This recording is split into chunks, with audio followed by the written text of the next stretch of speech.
الحمد للہ رب العالمین والصلاة والسلام علی سید المرسلین اما بعد فاعوذ باللہ من الشیطان الرجیم بسم اللہ الرحمن الرحیم الصلاة والسلام علیک یا رسول اللہ وعلی آلک واصحابک یا حبیب اللہ۔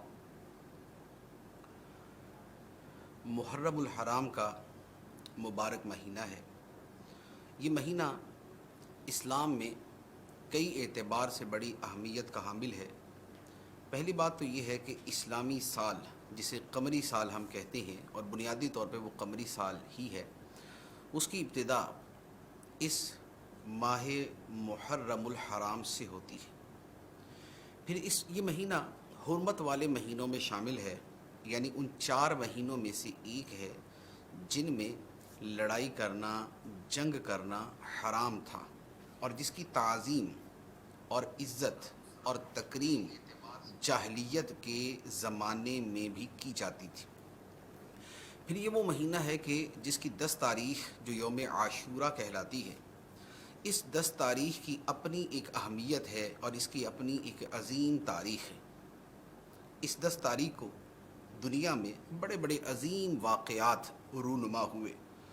حضرت نوح علیہ السلام کی کشتی کا کوہ جودی پر ٹھہرنا، اور حضرت یونس علیہ السلام کا مچھلی کے پیٹ سے برآمد ہونا، اور بطور خاص حضرت موسیٰ علیہ السلام کا فرعون سے نجات پانا، یہ اس کے بڑے بڑے واقعات میں سے ایک ہے۔ اور پھر تاریخ اسلام میں اس کا تعلق بطور خاص اہل بیت اور میدان کربلا میں ہونے والے اس تاریخی واقعہ کے ساتھ ہے کہ جو تا حشر دنیا کے مشہور ترین واقعات میں سے ایک رہے گا، یعنی جس دن سیدنا امام حسین رضی اللہ تعالی عنہ اور آپ کے ساتھی میدان کربلا میں ظلم کے ساتھ شہید کر دیے گئے، یہ وہ دن ہے۔ ماہ محرم کے اندر، ماہ محرم جیسے ہی آتا ہے، مسلمانوں کے دلوں میں اہل بیت کی یاد تازہ ہو جاتی ہے۔ اہل بیت کی یاد، سیدنا امام حسن اور امام حسین رضی اللہ تعالی عنہما کی یاد، ویسے تو مسلمانوں کا ایمان ہے، صحابہ کرام سے محبت، اہل بیت سے محبت، ان کا تذکرہ کرنا، یہ مسلمان کے دین ایمان میں داخل ہے۔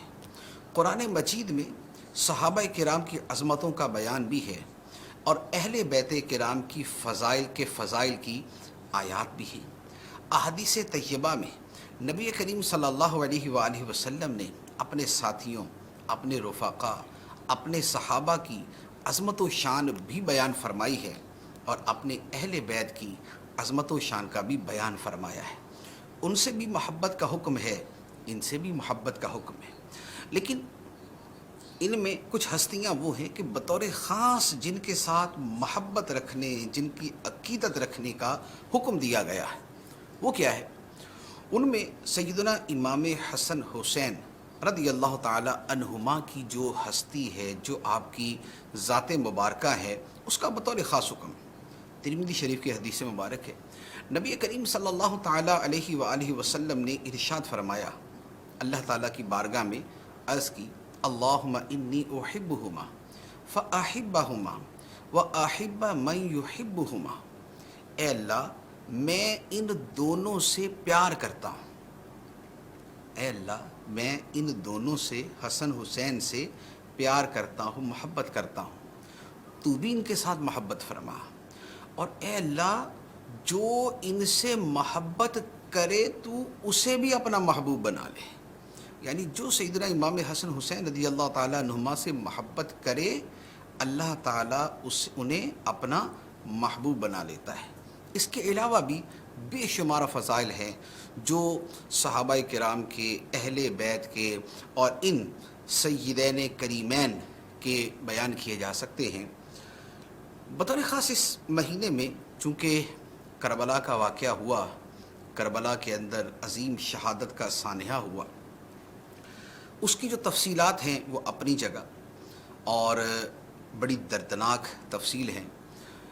وہ مسلمان کہ جس کے دل میں نبی کریم صلی اللہ علیہ وآلہ وسلم کی سچی محبت ہے، اور جو اللہ کے ان پیارے بندوں کی سچی محبت رکھتا ہے، اس کے لیے آسان نہیں ہے کہ وہ ان واقعات کو پڑھے، سنے، بیان کرے، کیونکہ ان واقعات میں جو درد ہے، جو تکلیف ہے، جو آزمائش ہے، یہ بڑی کٹھن ہے، بڑی تکلیف دہ ہے۔ مسلمان کا دل انہیں سن کر فطری طور پہ غمگین ہو جاتا ہے، لیکن اللہ تعالیٰ نے ہمیں صبر کا حکم دیا۔ بڑے سے بڑا صدمہ ہو، بڑے سے بڑی مشکل ہو، بڑے سے بڑا واقعہ ہو جائے، ہمیں ہمارے دین نے صبر کا حکم دیا، اور فرمایا کہ صبر سے اور نماز سے مدد حاصل کرو، اور فرمایا کہ ہم تمہیں آزمائیں گے بہت ساری چیزوں کے ساتھ، جان مال کی کمی کے ساتھ، تو ان سب کے بدلے میں تم نے کیا کرنا ہے، کیا کہنا ہے، انا للہ و انا الیہ راجعون۔ اللہ صبر کرنے والوں کے ساتھ ہے۔ درس کربلا ایک بڑا مشہور موضوع ہے جس پر بڑا کثرت سے کلام کیا جاتا ہے۔ اس کے اوپر میں چند چیزیں عرض کرتا ہوں، لیکن اس کے ساتھ میں یہ ضرور کہوں گا کہ دیکھیں، ہم پوری زندگی بہت سی باتیں سنتے ہیں، اچھی سے اچھی باتیں، ایک سے بڑھ کے ایک بات سنتے ہیں، لیکن اس پر ضرور غور کریں کہ ان میں وہ کون سی بات ہے جو ہماری زندگی کا حصہ بن گئی، وہ کون سا درس ہے جس پہ ہم نے عمل کیا، وہ کون سا سبق ہے جو ہماری زندگی اور ہمارے کردار کا حصہ بن چکا ہے۔ اگر ساری زندگی ہم درس سنیں بھی، بیان بھی کریں، لیکن ہمارے وجود پہ اس کے آثار نظر نہ آئیں، ہمارے کردار کے اندر اس سے روشنی نظر نہ آئے، تو یہ شاید اتنا زیادہ فائدہ مند نہیں رہتا۔ میدان کربلا میں جو ہوا، اور امام حسین رضی اللہ تعالی عنہما نے اس وقت جو اپنا کردار ظاہر کیا، دکھایا اور پیش کیا ہے، اس میں چند ایک چیزیں بڑی واضح اور بڑی نمایاں ہیں۔ سب سے پہلی بات تو یہ ہے کہ امام حسین رضی اللہ تعالی عنہ مدینہ طیبہ میں ایک آرام دہ، ایک پرسکون زندگی بسر فرما رہے تھے۔ سیدنا امیر معاویہ رضی اللہ تعالی عنہ کا ایک طویل دور حکومت گزرا، 20 سال دور حکومت گزرا۔ آپ اس میں بڑے سکون سے اپنی زندگی گزارتے رہے، عبادت میں، ریاضت میں، نماز میں، تلاوت میں، مخلوق خدا پر شفقت میں، ان کی اصلاح میں، ان کی فلاح میں اور بندگی کے کاموں میں لگے رہے۔ 20 سال کے اس پورے عرصے میں سیدنا امام حسین رضی اللہ تعالی عنہ نے کوئی ایسا اقدام نہیں کیا کہ جو اقدام انہونا ہو، جو اس روٹین سے ہٹ کے ہو، جس سے ملک کے اندر ایک بہت جو ہے وہ بڑی ہلچل مچ جائے، ایسا نہیں کیا۔ لیکن پھر ایسا کیا ہوا کہ امام حسین رضی اللہ تعالی عنہ اپنے اہل خانہ کے ساتھ مدینہ طیبہ سے نکلے، اور وہاں سے پھر چلتے ہوئے مختلف مقامات پر قیام کرتے کربلا کے اس میدان میں آ گئے کہ جہاں پر وہ شہادت کے رتبے پر فائز ہو گئے، اپنی جان قربان کر دی۔ سب جانتے ہیں، سب کو معلوم ہے کہ وہ واقعہ یہ ہوا تھا کہ یزید تخت سلطنت پر متمکن ہو گیا تھا، یزید حکمران بن گیا تھا۔ وہ حکمران ظالم تھا، فاسق تھا، فاجر تھا، مال بیت المال میں خیانت کرنے والا تھا، حلال و حرام کی پرواہ نہ کرنے والا تھا، حرام کاموں کا ارتکاب کرنے والا تھا۔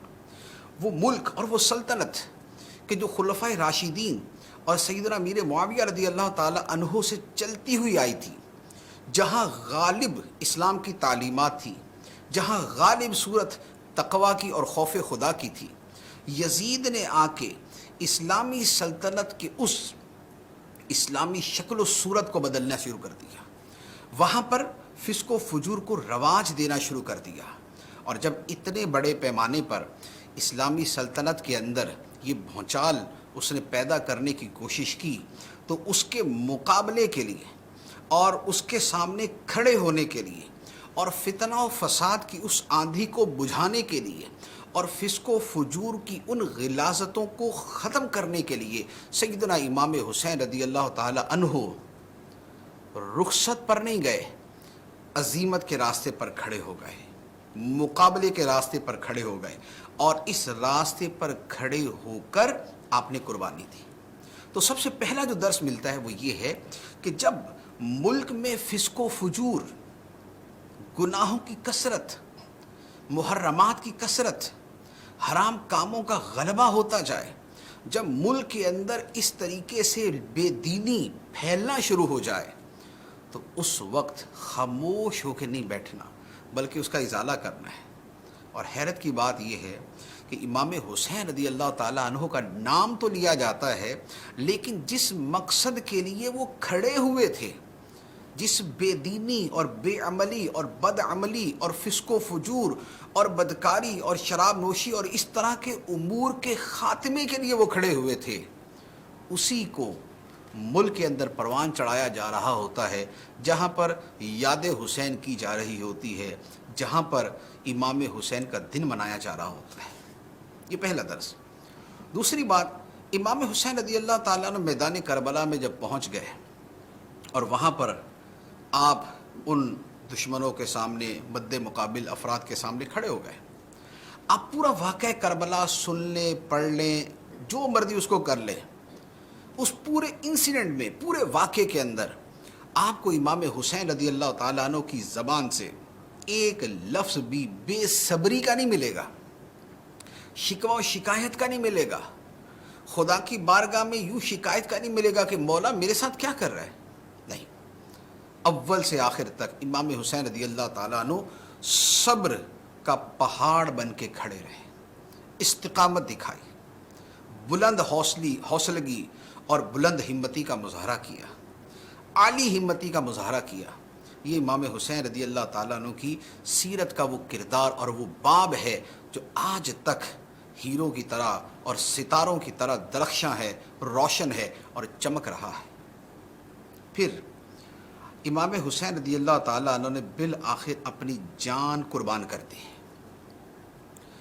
یہ جان قربان کرنا یہ دلیل اور یہ علامت تھی اس بات کی کہ جو بندہ مومن کا وطیرہ ہے، جو اپنی زندگی کے بارے میں وہ خدا کی بارگاہ میں عرض کرتا ہے کہ ان صلاتی و نسکی و محیای و مماتی للہ رب العالمین، بے شک میری نماز اور میری عبادت، قربانی اور میرا جینا اور میرا مرنا اللہ کے لیے ہے جو سارے جہانوں کا پالنے والا ہے۔ یہ شہادت، یہ قربانی، یہ جان کا نذرانہ، یہ علامت ہے اس وعدے کی جو خدا کے ساتھ کیا، اس خرید و فروخت کی جو خدا کے ساتھ کی تھی۔ ان اللہ اشتری من المؤمنین انفسهم واموالهم بان لهم الجنہ یقاتلون فی سبیل اللہ فیقتلون ویقتلون، بے شک اللہ نے خرید لی مومنوں کی جانیں اور ان کے مال اس بدلے میں کہ ان کے لیے جنت ہے۔ یہ مومن راہ خدا میں لڑتے ہیں تو مارتے ہیں اور مارے جاتے ہیں، اور ان کے لیے بشارت ہے، اور یہ بشارت تورات میں ہے، انجیل میں ہے۔ یہ ہے امام حسین رضی اللہ تعالیٰ عنہ۔ تو سیدنا امام حسین رضی اللہ تعالیٰ عنہ کی ذات کے اور اس واقعہ کربلا کے جو درس ہیں وہ بہت سے ہیں۔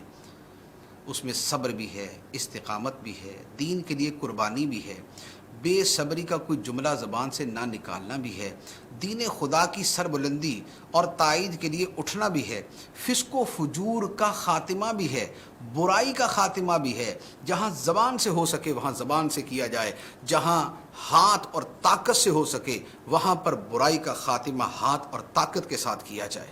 یہ ہے درس، یہ ہے درس کربلا، یہ ہے درس شہادت امام حسین رضی اللہ تعالی عنہ۔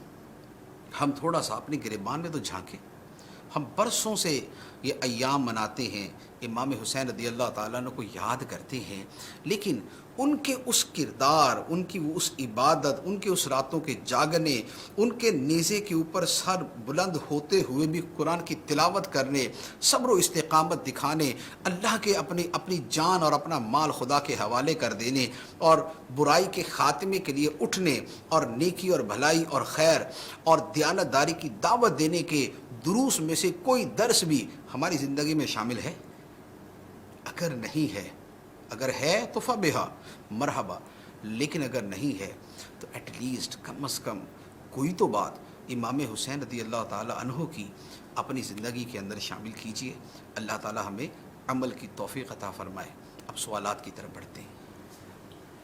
ندیم شیخ بھائی ہیں، پوچھ رہے ہیں کہ کیا امام حسین کو اپنی شہادت کی پہلے سے خبر تھی؟ سیدنا امام حسین رضی اللہ تعالی عنہ کو اپنی شہادت کی پہلے سے خبر تھی، بلکہ یہ جو شہادت کی خبر ہے یہ اہل بیت کے درمیان پہلے سے معروف تھی۔ نبی کریم صلی اللہ تعالیٰ علیہ وآلہ وسلم کے سامنے جبرائیل امین علیہ الصلاۃ والسلام نے پہلے ہی ذکر کر دیا تھا کہ آپ کا یہ بیٹا آپ کی امت کے ہاتھوں شہید ہو جائے گا، اور حضرت ام الفضل رضی اللہ تعالیٰ عنہا نے ایک خواب دیکھا تھا جس کی تعبیر کے اندر نبی پاک علیہ الصلاۃ والسلام نے اسی طرح کی بات ارشاد فرمائی تھی، اور یہ ساری خبریں مولا علی شیر خدا رضی اللہ تعالیٰ عنہ کو بھی تھی، سیدتنا فاطمۃ الزہرا رضی اللہ تعالیٰ عنہا کو بھی تھی، اور امام حسین رضی اللہ تعالیٰ عنہ کو بھی تھی۔ خود واقعہ کربلا کے اندر وہ روایات موجود ہیں کہ جس سے پتہ چلتا ہے کہ جب اس میدان پہ پہنچے تو وہاں پر فرمایا گیا کہ یہی وہ جگہ ہے جس کی خبر دی گئی تھی، جس کا وعدہ کیا گیا تھا۔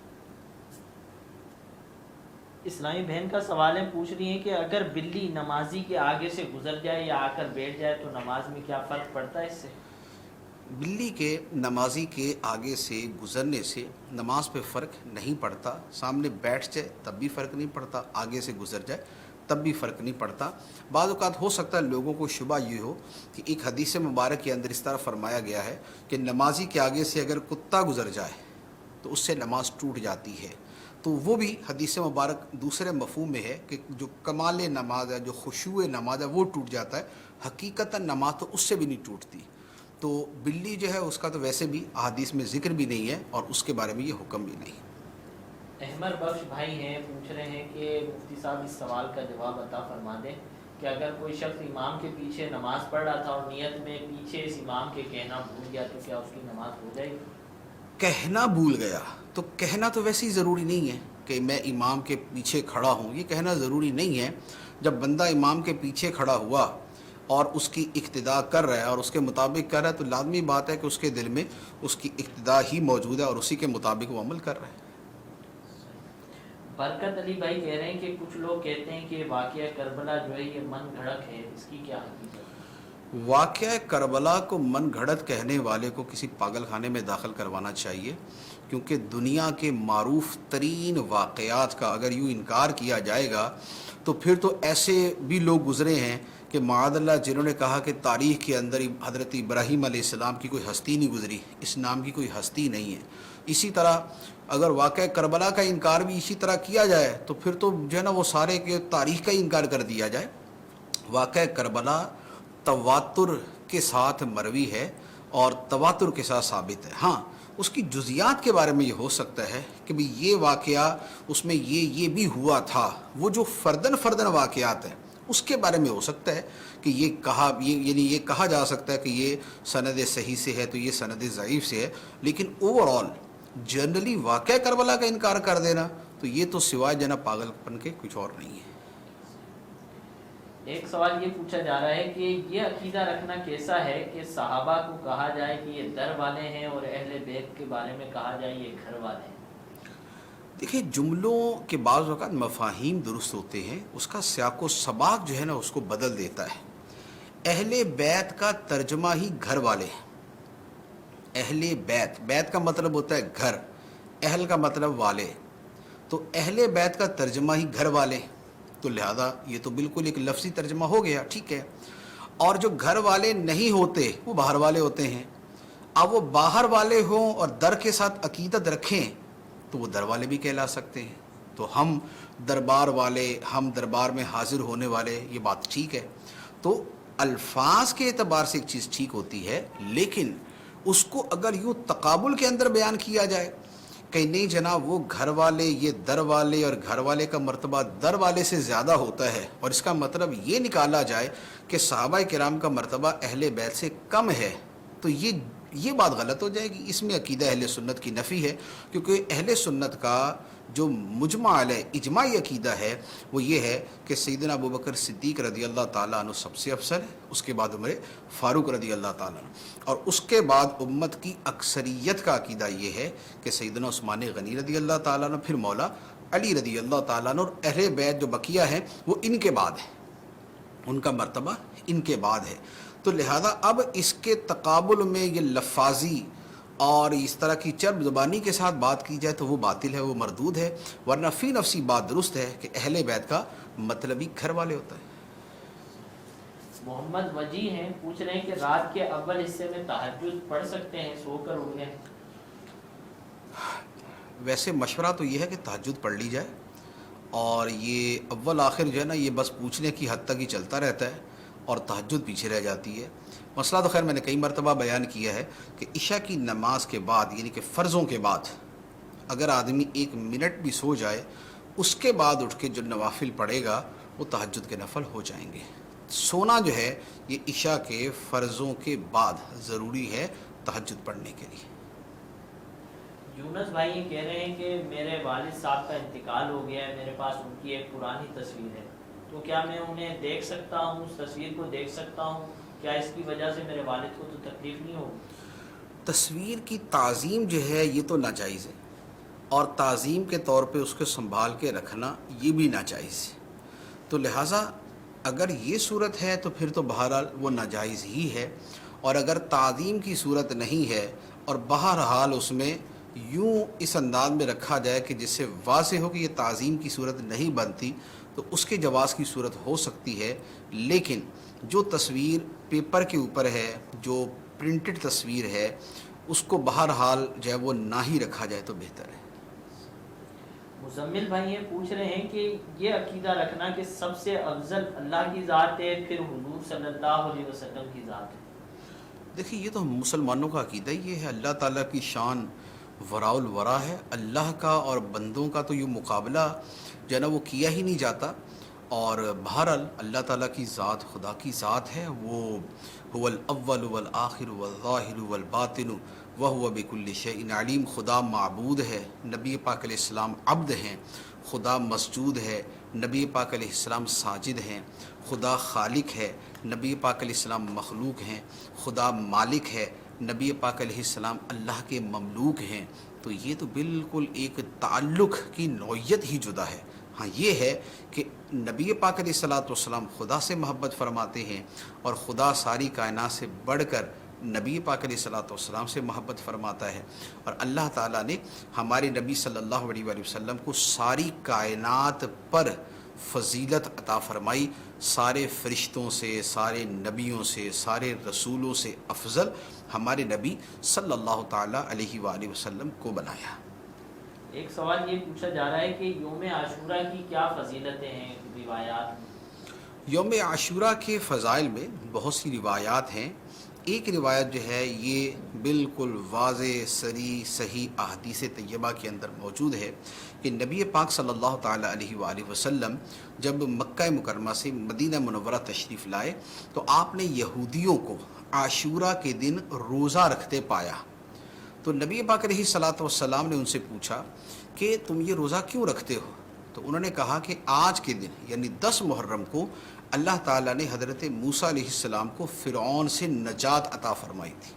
تو نبی پاک علیہ الصلوۃ والسلام نے فرمایا کہ نحن احق بموسیٰ منکم، تم سے زیادہ تو ہم موسیٰ علیہ السلام کے حقدار ہیں کہ ہم ان کو سچا نبی مانتے ہیں اور صحیح طریقے سے نبی مانتے ہیں. تو فرمایا کہ ہم بھی روزہ رکھیں گے. پھر نبی پاک علیہ الصلوۃ والسلام نے 10 محرم کا روزہ رکھا اور یہ فرمایا کہ آئندہ سال یہ موقع ملا تو اس کے ساتھ ایک دن آگے کا یا ایک دن پیچھے کا دن ملا لیا جائے گا. یعنی 10 محرم کے ساتھ یا تو 9 محرم کا روزہ ملا لیا جائے اور یا 10 کے ساتھ 11 محرم کا روزہ ملا لیا جائے. تو یہ خود حدیث طیبہ میں ثابت ہے. تو اس دن کا یہ اہتمام کہ اس دن کو باوقار اور معظم جاننا اور بطور خاص اس دن کو صاحب فضیلت سمجھتے ہوئے اس کا روزہ رکھنا اور اس میں حضرت موسیٰ علیہ الصلوۃ والسلام کی یاد ہونا، اور اس کے علاوہ پھر باقی جتنے واقعات ہیں ان کی یاد بھی ہو سکتی ہے کہ صالحین کی یاد، ان کا تذکرہ، تو یہ فضیلت کی چیز ہے. تو یہ حدیث طیبہ سے ثابت ہے. محمد فرید بھائی کہہ رہے ہیں کہ اہل بیت میں کون کون شامل ہے؟ اہل بیت میں کون کون شامل ہے؟ اس میں دیکھیں اہل بیت کا لفظ یہ واضح کر دیتا ہے کہ اس میں کون کون شامل ہے۔ اہل بیت کہتے ہیں گھر والوں کو۔ اب گھر والوں میں کون کون شامل ہوتا ہے؟ اگر ہم میں سے بھی کسی سے پوچھا جائے کہ بھئی آپ کے گھر والے کون کون سے ہیں، تو آدمی کہتا ہے کہ جی میرے گھر میں، میرے گھر والوں میں میری بیوی ہے، میرے بچے۔ تو بیوی بچے جو ہے یہ گھر والوں میں سب سے پہلے شامل ہوتے ہیں۔ نبی پاک صلی اللہ تعالیٰ علیہ وآلہ وسلم کے جو اہل بیت ہیں، اس میں ازواج مطہرات، نبی پاک علیہ الصلوۃ والسلام کی تمام ازواج، تمام بیویاں یہ شامل ہیں۔ حضرت عائشہ، حضرت خدیجہ، حضرت حفصہ، حضرت جو ہے وہ رقیہ، یہ حضرت حبیبہ رضی اللہ تعالیٰ عنہما، یہ ساری شامل ہیں۔ اور اس کے ساتھ نبی پاک علیہ الصلوۃ والسلام کی شہزادیاں، حضرت فاطمہ، حضرت رقیہ، حضرت ام کلثوم اور حضرت زینب رضی اللہ تعالیٰ عنہن، یہ شامل ہیں۔ پھر نبی پاک علیہ الصلوۃ والسلام کے جو شہزادے تھے، حضرت قاسم، حضرت ابراہیم، حضرت عبداللہ اور طیب و طاہر۔ اب طیب و طاہر دو شہزادوں کے نام تھے یا ایک کا یہ نام تھا، تو جو بھی اس کے بارے میں اختلاف اقوال ہے اس کے اعتبار سے، تو یہ سب اہل بیت ہیں۔ پھر اس کے بعد نبی پاک صلی اللہ تعالیٰ علیہ وآلہ وسلم نے چونکہ یہ فرمایا تھا کہ میری نسل حضرت فاطمہ سے چلے گی، اور جو حضرت فاطمہ کی اولاد ہے وہ نبی پاک صلی اللہ تعالیٰ علیہ وآلہ وسلم کی نسل پاک قرار پائے گی، اور اسی لیے ان کو سادات کہا جاتا ہے۔ تو اب اس کے اندر سیدنا امام حسن، سیدنا امام حسین اور حضرت محسن جو تیسرے شہزادے تھے فوت ہو گئے تھے، اور اس کے علاوہ حضرت فاطمہ رضی اللہ تعالیٰ عنہ کی اور اولاد حضرت زینب رضی اللہ تعالیٰ عنہ، یہ سب اہل بیت میں سے۔ اور پھر ایک روایت کے اندر جو اہل قصہ کی روایت ہے، وہ جو ایک چادر میں نبی پاک علیہ الصلوۃ والسلام نے حضرت علی، حضرت فاطمہ اور حسن حسین رضی اللہ عنہم کو لیا تھا اور فرمایا تھا کہ اللہم ہؤلاء اہل بیتی، اے اللہ یہ میرے اہل بیت ہیں، یہ میرے گھر والے ہیں۔ تو اس میں نبی پاک علیہ السلام نے حضرت علی رضی اللہ تعالیٰ عنہ کو بھی شامل فرمایا۔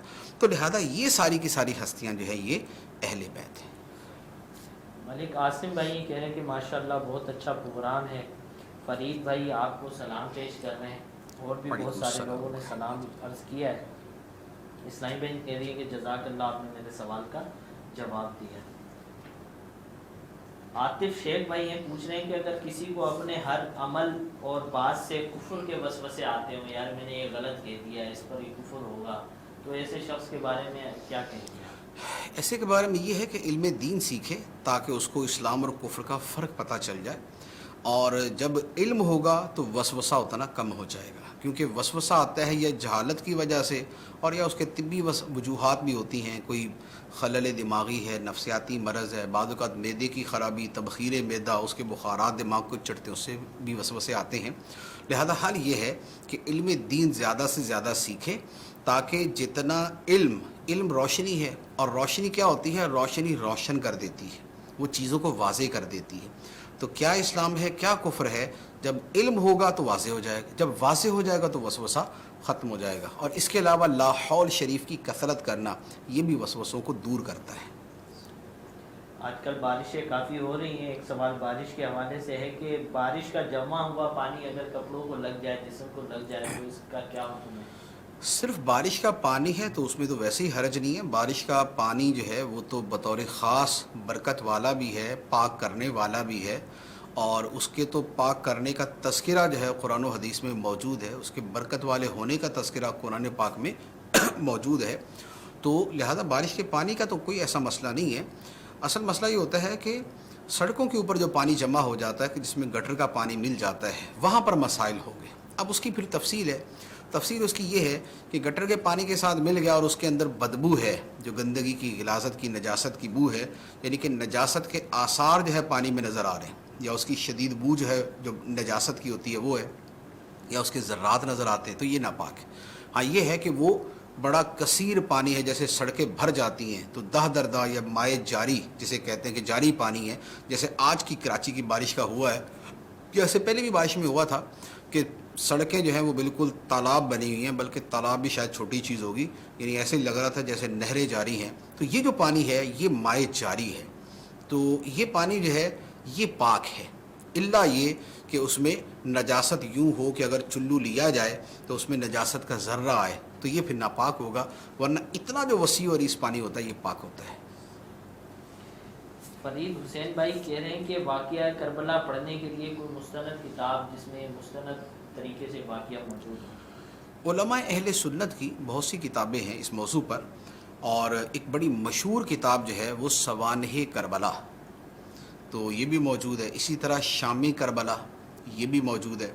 تو مولانا حسن رضا خان علیہ الرحمہ کی جو کتاب ہے وہ، یا صدر الفاضل مولانا نعیم الدین مراد آبادی رحمۃ اللہ علیہ کی کتاب ہے، اور یا پھر حضرت مولانا شفیع اوکاڑوی صاحب رحمۃ اللہ علیہ کی کتاب بھی اس موضوع پر موجود ہے، اور اس کے علاوہ بھی اور بہت ساری کتابیں مل جائیں گی۔ سید عمار ہیں، پوچھ رہے ہیں کہ سوگ اور غم میں کیا فرق ہے؟ سوگ اور غم میں کیا فرق ہے؟ غم تو جو ہے قلبی کیفیت ہے کہ دل کے اندر ایک رنجیدگی ہوتی ہے، ایک غم ہوتا ہے، تو یہ غم ہے۔ اور سوگ جو ہے اس غم کے اظہار کی صورت آپ کہہ سکتے ہیں، تو یہ عام طور پہ اس میں فرق ہے۔ اسامہ قادری بھائی پوچھ رہے ہیں کہ آپ بخاری شریف کی شرح لکھ رہے تھے، وہ کب تک آئے گا؟ بخاری شریف کی شرح میں نہیں لکھ رہا تھا، میں قرآن پاک کی مختصر تفسیر لکھ رہا ہوں، اور وہ چل رہی ہے، اس کے 10-12 پارے ہو چکے ہیں۔ اور بخاری شریف کی شرح انشاءاللہ عز و جل ہمارے مفتی حسان صاحب ماشاءاللہ لکھنا شروع کر چکے ہیں، لیکن اس کو ٹائم لگے گا، یعنی کہ یہ نہ ہو کہ آپ پوری قوم ان سے پوچھنے ہی پہنچ جائے کہ ہاں بھائی کب تفسیر یہ شرح مکمل کر رہے ہو۔ بخاری کی شرح بہت بڑا پروجیکٹ ہے، کم از کم بھی 10 سے 12 جلدیں کم از کم بھی اتنی بنتی ہیں اس کی، تو اس کو برسوں لگیں گے۔ آپ سمجھ لیں کہ 10-12 سال تو بڑی آسانی سے لگ جائیں گے نا، تو یہ بہرحال وہ کر رہے ہیں، میں نہیں کر رہا اس کے اوپر کام۔ عبد القیوم بھائی ہیں، پوچھ رہے ہیں کہ کیا عذاب قبر حق ہے اور کیا یہ ہر مسلمان کو ہوگا؟ دیکھیں، عذاب قبر یہ حق ہے۔ اچھا، اب اصل ہے عذاب قبر اور نعیم قبر، یعنی قبر میں یا سزا ہونا اور یا جزا ہونا، یہ حق ہے، لیکن اس کے لیے تعبیر عذاب قبر کی کر دی جاتی ہے، ورنہ قبر میں صرف عذاب ہی نہیں ہے بلکہ نعمتیں بھی ملتی ہیں۔ تو یہ از قبر میں عذاب کا ہونا یا نعمتوں کا ملنا، تنعیم قبر یا تعذیب قبر، یہ برحق ہے، یہ اہل سنت کا عقیدہ ہے، اور اس عقیدے کا انکار گمراہی ہے۔ جو یہ عقیدہ رکھے کہ قبر میں جزا سزا کچھ نہیں ہوتی، وہ گمراہ ہے، وہ اہل سنت سے خارج ہے۔ ٹھیک، اب یہ ہے کہ کیا یہ سب مسلمانوں کو ہوتا ہے؟ تو بھئی عذاب قبر تو سب مسلمانوں کو نہیں ہوتا نا، کوئی کسی گناہ گار کو عذاب بھی ہو سکتا ہے، لیکن جو نیک ہیں یا جن کو کوئی جو ہے وہ ایصال ثواب کی وجہ سے یا کسی کی دعا کی وجہ سے جس کو نجات مل جائے گی، تو اس کو عذاب قبر نہیں ہوگا، اس کو نعیم قبر ہوگا، یعنی کہ اس کو قبر کی نعمتیں ملے گی، جنت کی نعمتیں ملیں گی۔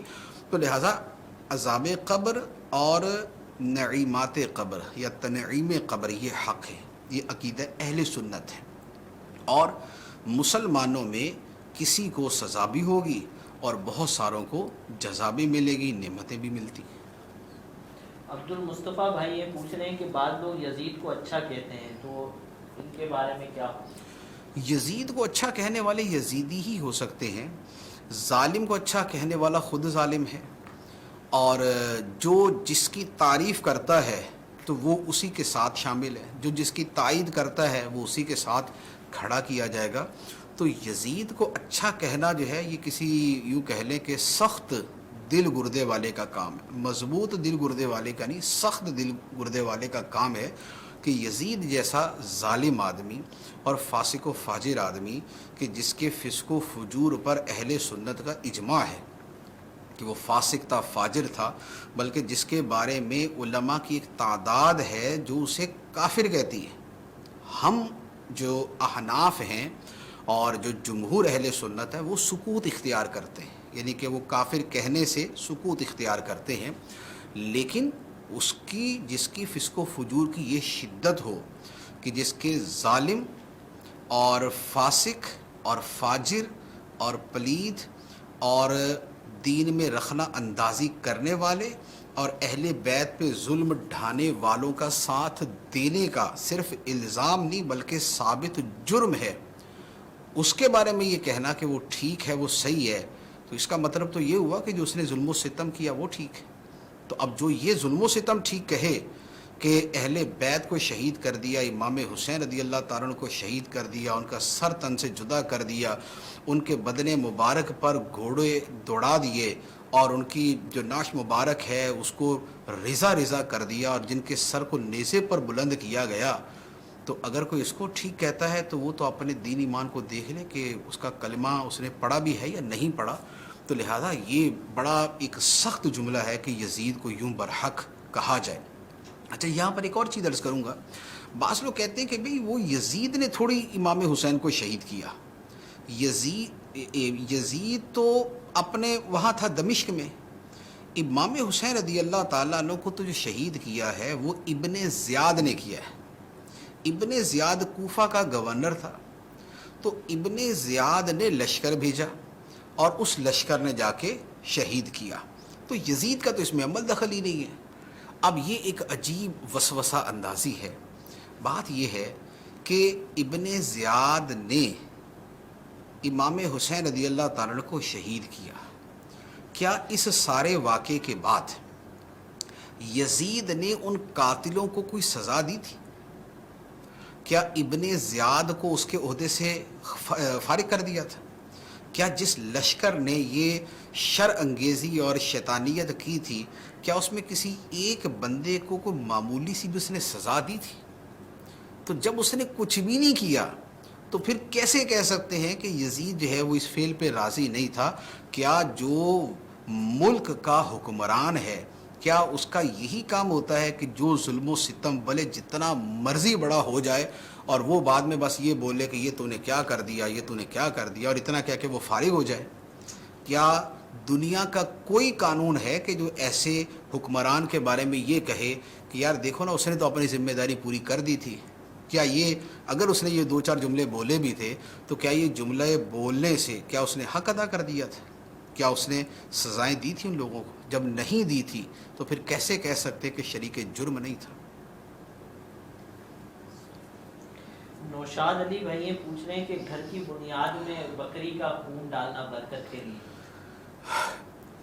جانور ذبح کرنا راہ خدا میں صدقہ و خیرات کے لیے یہ تو ٹھیک ہے، کوئی بزرگوں کے ایصال ثواب کی نیت ہے تو بھی ٹھیک ہے، باقی اس کا خون بطور خاص بنیادوں میں ڈالنا یہ بے معنی ہے اور یہ بے اصل ہے۔ خون کے اندر ایسی کوئی برکت نہیں ہے، راہ خدا میں قربانی کرنے کی برکت ہو سکتی ہے اور اس کا گوشت صدقہ کرنا اور غریبوں کو کھلانا اس کی برکت ہو سکتی ہے۔ شدید بارشیں ہیں، نقصانات بھی ہوئے ہیں، کئی لوگ پریشان بھی ہیں، تو اجتماعی دعا بھی فرما دیں، اللہ آسانی فرمائے۔ یہ دعا بھی کرتے ہیں اور اس کے ساتھ میں یہ عرض بھی کروں گا کہ مشکل میں دوسروں کے کام آنا یہ اللہ تعالیٰ کے پیارے نبیوں علیہ الصلاۃ والسلام کا طریقہ ہے اور سرکار دو عالم صلی اللہ تعالیٰ علیہ وآلہ وسلم کی عظیم سنت ہے، عظیم سنت ہے۔ حدیث مبارک ہے، نبی پاک صلی اللہ علیہ وآلہ وسلم نے فرمایا، اللہ فی عون العبد ما کان العبد فی عون اخیہ۔ اللہ تعالیٰ بندے کی مدد تب تک کرتا رہتا ہے جب تک بندہ اپنے بھائی کی مدد کرتا رہتا ہے۔